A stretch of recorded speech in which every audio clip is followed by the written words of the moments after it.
You're watching another True Villain commentary. Alright, everybody, it's True Villain. Welcome back. And Battlefield 6 just dropped the official Season 3 roadmap. And I'm not gonna lie, on paper, this is one of the better live service roadmaps they put in front of the community in a while.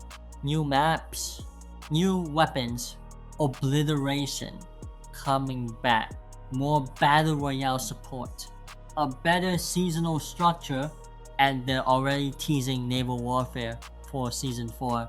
So yeah, if you just look at the roadmap itself, it is easy to say Battlefield 6 is moving in the right direction, because compared to where this franchise has been in the past, this is at least a roadmap with some real substance behind it.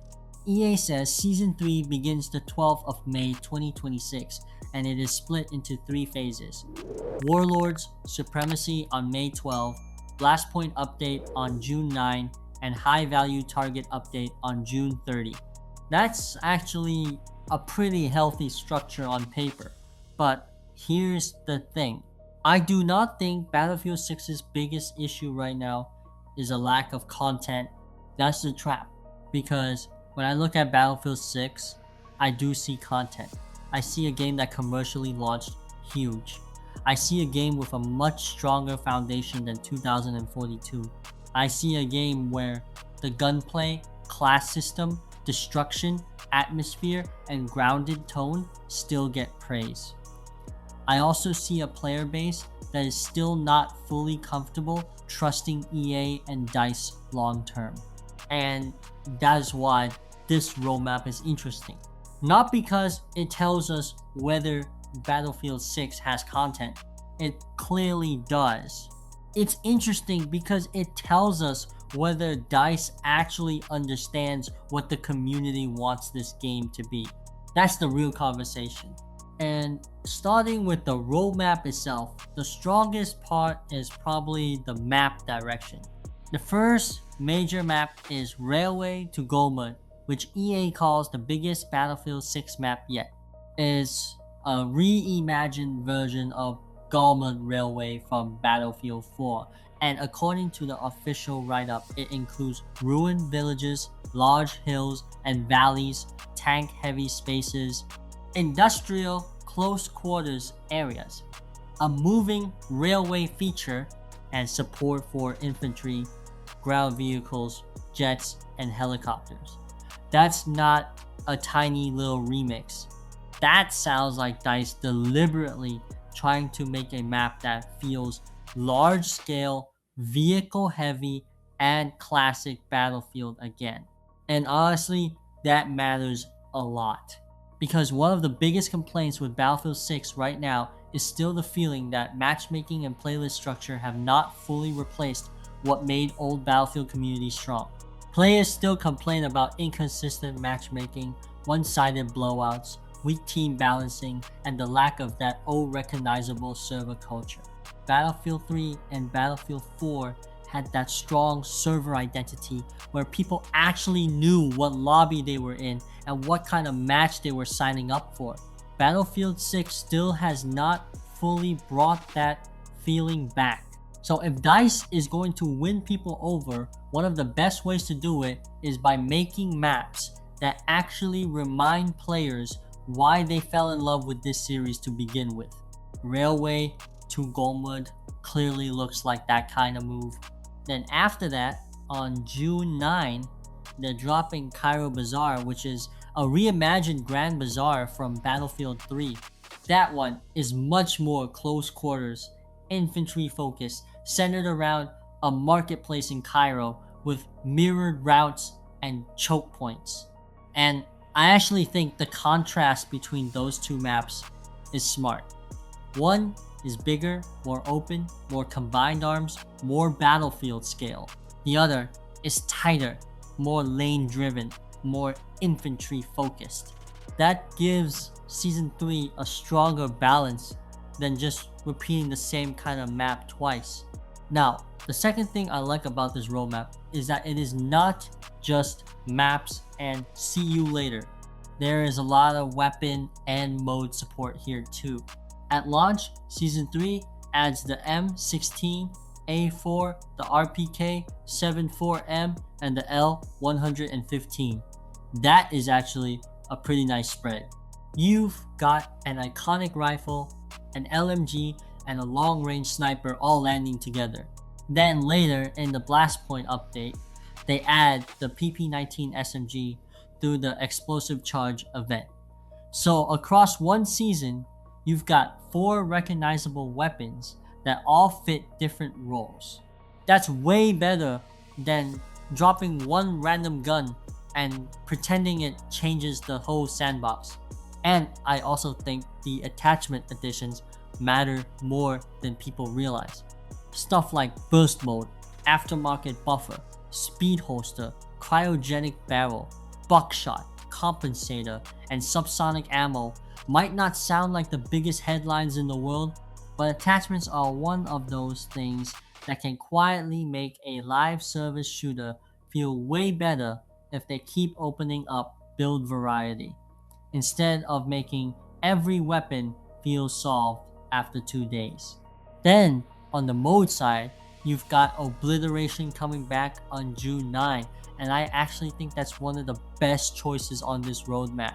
Battlefield should have more modes that feel tied to Battlefield's own history, instead of constantly trying to reinvent itself around whatever live service trend is hottest at the time. Obliteration is a Battlefield 4 mode. It already fits the franchise. It already has identity. Bringing it back makes sense.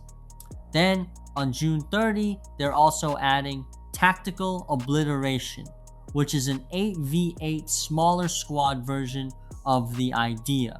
So they're trying to cover both the bigger sandbox chaos side and the more competitive objective focus side. Now on the RedSec side, they are clearly leaning harder into Battle Royale too. Season 3 launches Ranked Battle Royale on May 12.